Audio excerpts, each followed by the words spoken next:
Yeah, so I was a Christian growing up. Pretty faithful one at that. I didn't go to church regularly, but I did pray, and I did believe in God and an afterlife, and I felt it, I believed it pretty strongly. And, I believed all the way up until the time when I had to move in with my dad and my stepmother from my mom. I lived with my mom up until about age 11, and when her alcoholism and drug abuse finally started to come to the surface, it changed everything. I couldn't stay with her anymore. And, when I moved in with my stepmother and my father, my faith was destroyed, along with my sense of self, because my father was at work most of the time and my stepmom was an abuser. She wasn't physical abuse, but, it was physical, or not physical, I just said it wasn't physical, emotional and psychological abuse.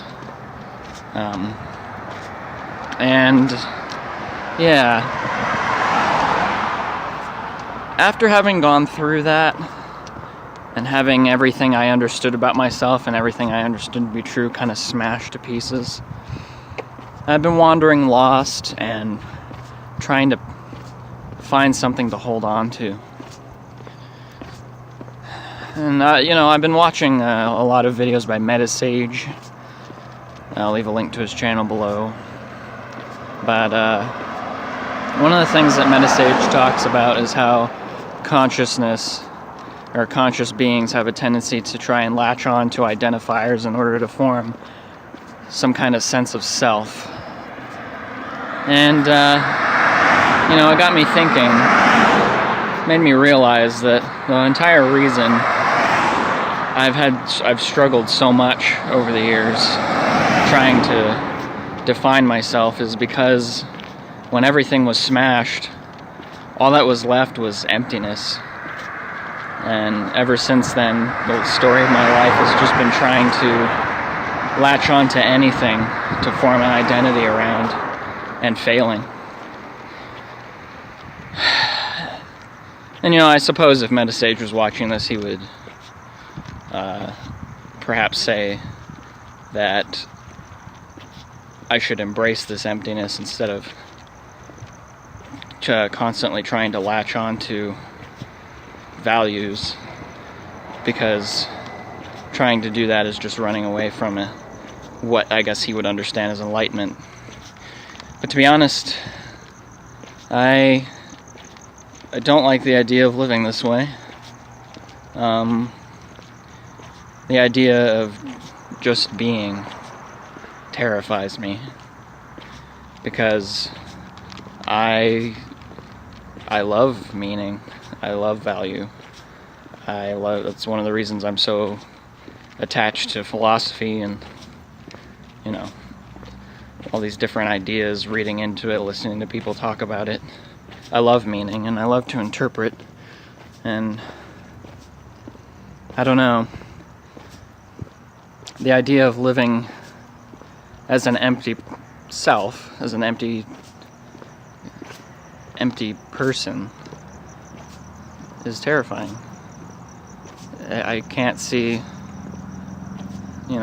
how that would be a happy way to live.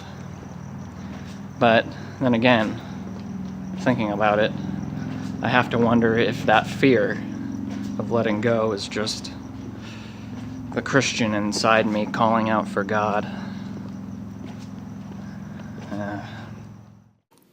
So this is an interesting testimonial, and not very uncommon as it might seem. Some may say that this situation is like a classic case of a Nietzsche-type struggle to overcome nihilism. But I would clarify it more precisely and say that it is a struggle to overcome absurdism, not nihilism. As one only struggles with nihilism when one doesn't want to let go of falsehoods in the face of the truth. and stubbornly clings to outmoded world attachments, despite the resounding implications of aspiring to the contrary. I composed a video covering this type of subject last year, entitled Absurdism, Existentialism, and Nihilism. But it seems many recipients either couldn't follow the plot or just completely lost the script, as many of the comments and questions that followed seemed to be placing way too much emphasis on all the wrong areas of concern. A common point of contention raised repeatedly was regarding atheism, of exactly what is and isn't the position of an atheist.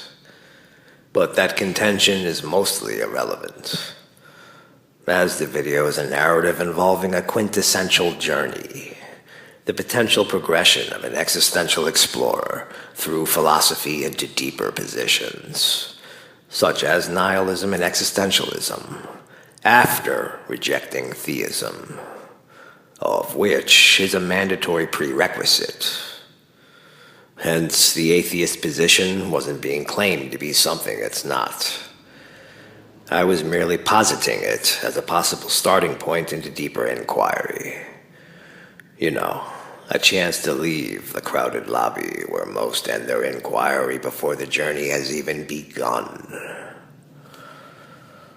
Now, why is the rejection of theism a required precondition of transition into deeper philosophical explorations?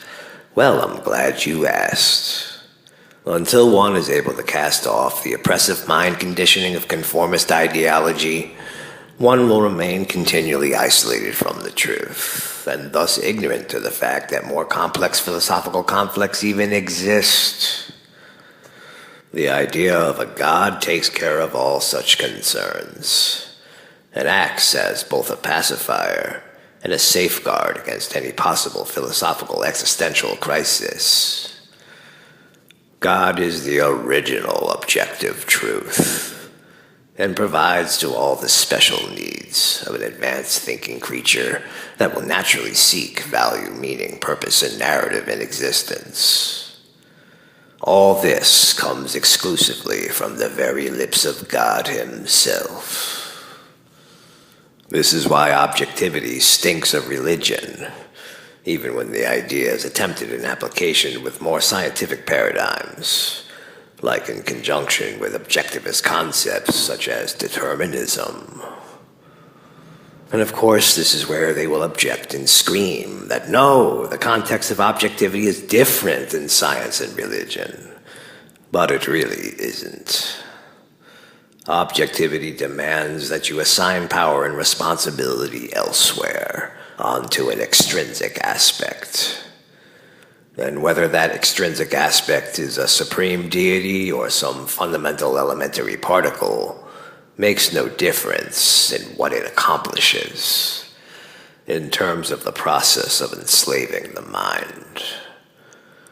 And with a God, there's no need to even question these aspects, as they are conveniently supplied to a subject with incentives or threats of punishment, as the case may be, making everything so much easier to sort out.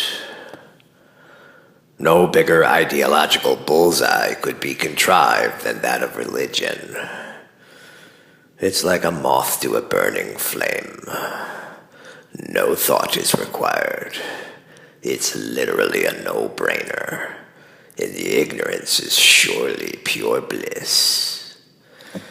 That is, until some holy man comes along and sticks a bony finger into your anus and then calls that God sanctified love. Then the wake-up call arrives, yeah? Then the thoughts start racing, no? But by this time, it's usually too late, as the mind is completely brainwashed.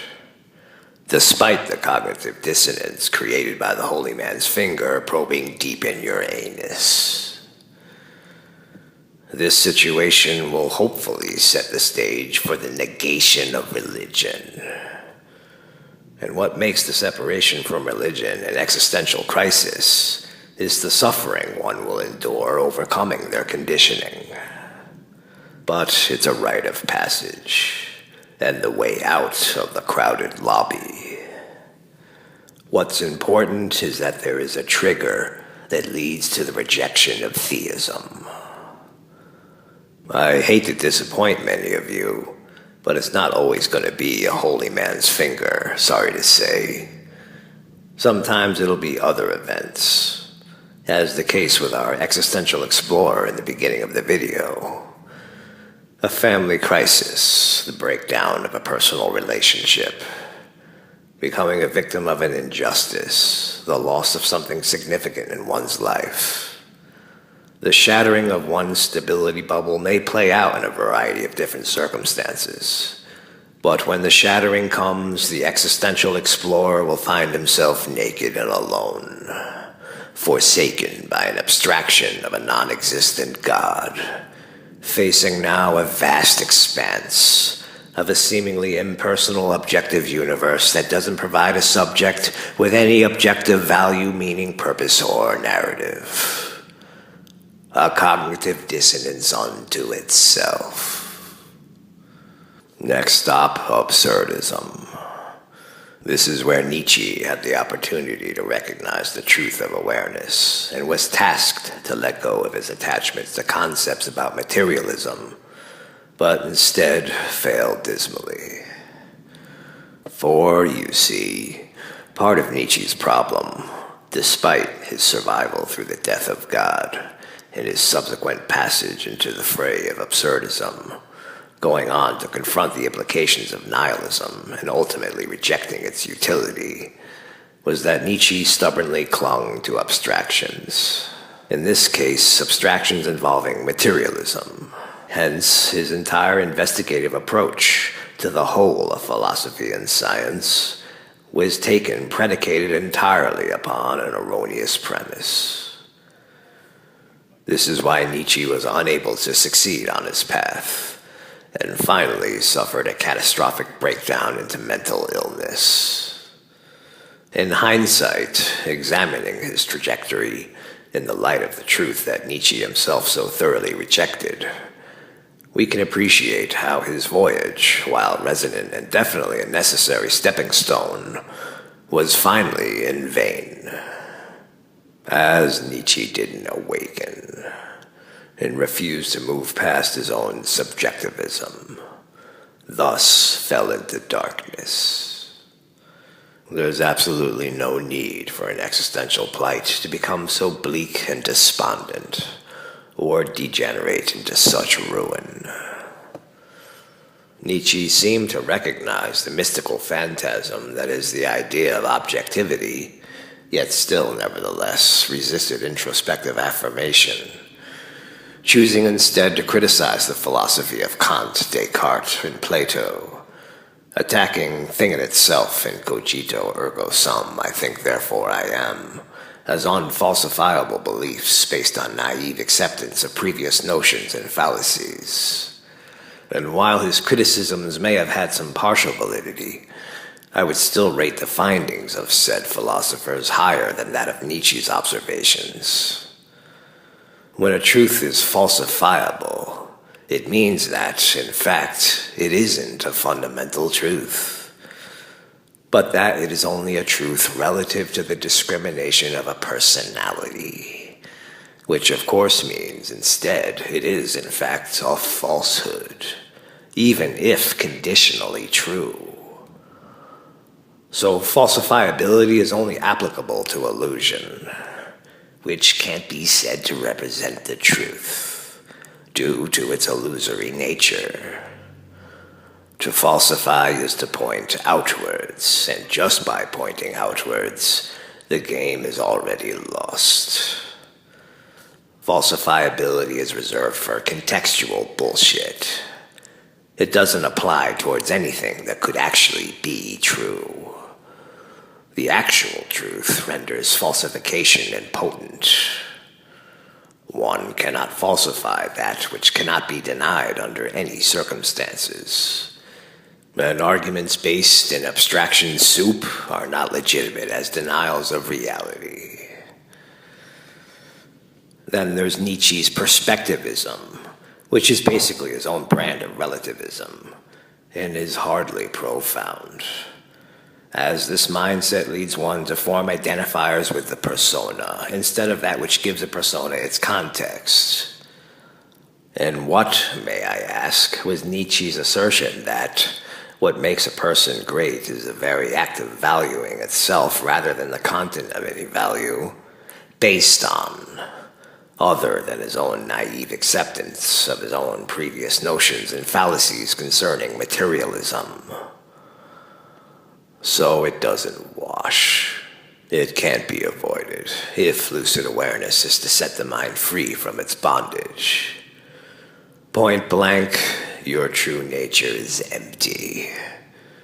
The essence of what you are is not represented in any manifestation of form. It's an impact that shatters your delusion, and that may indeed turn your world upside down. But you are expected to get through the existential crisis as a rite of passage. A master does not earn his robes by crying over the loss of his attachments. A master sacrifices his attachments for the sake of the truth, and then takes possession of nothing when the abundance becomes overflowing. The circumstances of absurdism can be perilous if not navigated with caution. Set the course to the heart of the truth and refuse any distractions. This is where nihilism can be employed for survival. Nihilism isn't pessimism, nor a detrimental negation of a positive value for the sake of destruction. Nihilism is there to be used as a tool by an existential explorer. It is a mighty sword that cuts down lies and falsehoods, liberating the mind by cutting it free from the many ropes that have previously always kept it tied down.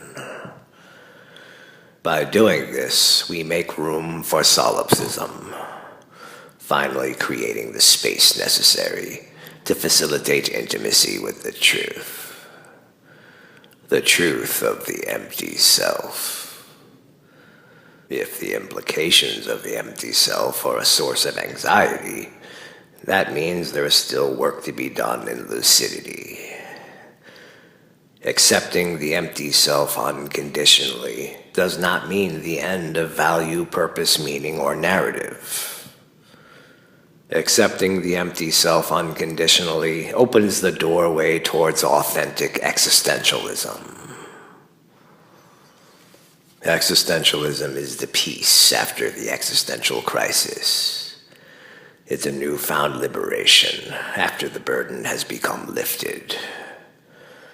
Having survived this battle, you come to eventually see that this wasn't the end of value, purpose, meaning, and narrative, but really only just the beginning.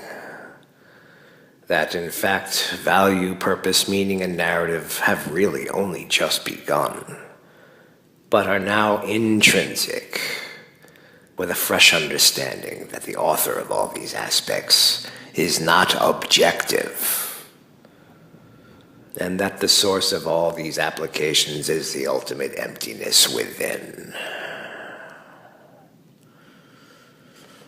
So the real question that should be asked at this point is, why is the fact that these aspects are subjective a source of anxiety?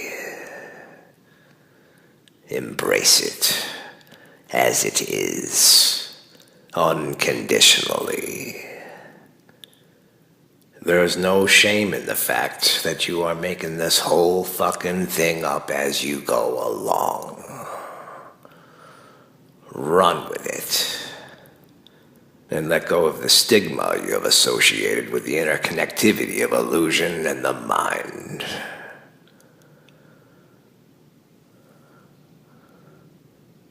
Yeah, chale.